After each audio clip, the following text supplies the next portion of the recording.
Yeehaw! Howdy, my fellow page turners. Welcome back to the channel. I'm Matthew, the cowboy with a hat who reads, and we're going to stop with the character right now. Okay. Hello, everybody. Welcome back. June on the Range is going on, which is something a lot of people in BookTube are doing. They're essentially spending the month of June reading Westerns. I'm not committing entirely to that because I have way too much to read. It's outside the Western genre to focus on just one genre like that for the month. But I thought some people might be questioning, what can I read for June on the Range? I've never read much for Westerns before. And maybe they don't want anything too demanding or thick, which a lot of Westerns are pretty... They're not really that complex, I guess is the word I'm looking for. But they are a lot of fun. And I thought I would just kind of cover some I've read in the past that if you're looking for something simple, easy, short, whatever, or just ones I know are good, then I thought, why not? I'll start out with that. So let's start with a classic, because everybody's probably seen one version or another of the movie. But this is the original novel. This is Charles Portis's True Grit. And why is it flopping? There we go. It's True Grit. If you've seen the movies, you know the story. Girl's father is killed, so she hires a gunman to go after the coward who shot her father. And she goes with him, and vengeance. And I still think this is probably one of my favorite Westerns I've ever read. Movie-wise, I've seen both versions. And the John Wayne version's good, but it's a terrible adaptation of the book. It really is. The book, the Jeff Bridges version from a few odd years ago is the better version of the movie if you're looking for an actual adaptation. They're both good movies. They're both decent movies. But like I said, if you want one that's more faithful to the book, go with the Jeff Bridges version. And yeah, it's very short. I think it's like, what, 200 and some pages? 230 pages, looks like. Not even in this edition. It's a very quick moving book. It's short and it's a classic. So if you're looking for a good one to start with, if you've never read a Western before, I'd suggest going with True Grit. All right, this next one, I don't know if very many people have read this one, and it's been a while since I've read this one. I first read this, I was in high school, I believe. Actually, I might have been younger than that even. When was it published? That will tell me a lot right there. Okay, I was in high school. And it's a Western novel written by 4 different people, but the main name they list here is Chuck Norris. This is the Justice Writers. Again, it's very quick-paced. It's very fast-moving. I mean, Chuck Norris, it's Chuck Norris. What can you say? It's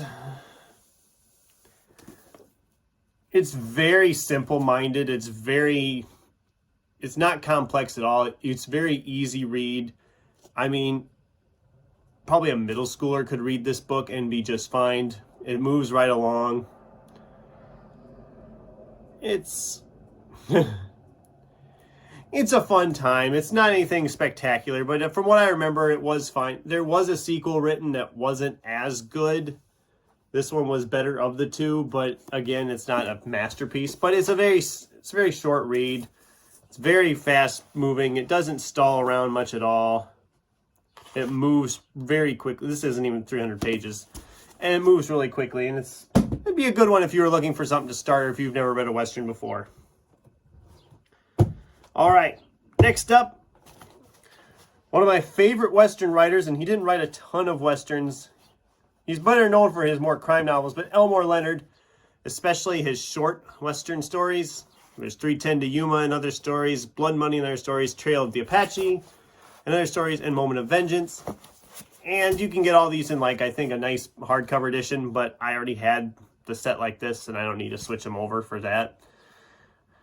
But I swear, you almost think he must have lived in the Old West, because he just writes it so well, and almost every one of them he's written I really enjoyed. They're all fun times. 310 to Yuma obviously was made into a movie, so a couple different versions of that movie too.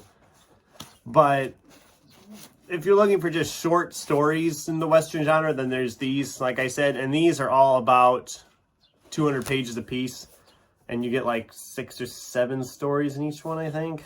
Let's look at this one and see. Okay, this one's got 7. I'm guessing that's what they all kind of have, is 6 or 7. 7. I'm really stalling on this video, aren't I? 7. Okay, so yeah, 7 stories in each one. Like I said, they're a lot of fun. Nice, fun, short, quick, moving stories. All right, another one.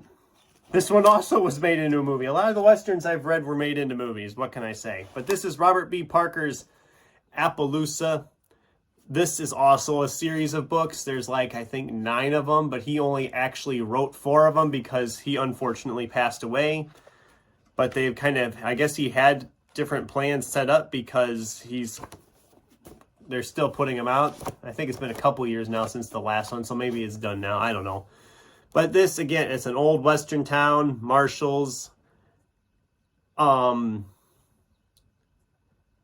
It's a very short, fast-moving book. I think a lot of the chapters are only like 4 or 5 pages. The chapters are nice and short, and it moves really quickly. The dialogue is very easy. There's plenty of action going on. The mysteries are fun. This whole series is one I really enjoy. It's probably one of my favorite Western series. And yeah, what more can I say on that? There's a bunch of those. Give that one a shot if you haven't. And finally, the last one I want to talk about is one I read recently. It's a little bit more modern publication. All these other ones are back a ways. Well, not all of them. I'm contradicting myself. This is probably the most recent one I have, and this is Jeff Gwynn's Glorious. This is first in a trilogy.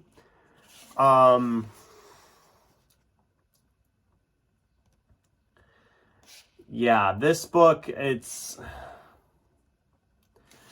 one of those where the first book was so good that you couldn't wait to dive into the second and the third, and then you get to the second one and it's not very good, and the third one tries to correct the mistakes they made in the second one, but it's almost too little too late, if that makes any sense.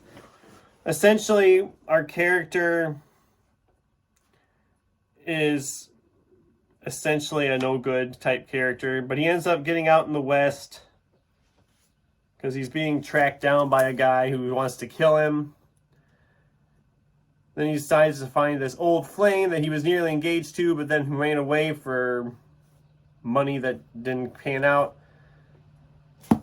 So yeah, he's not a good character. He's a good character. He's a very interesting character, but he's not really a good guy.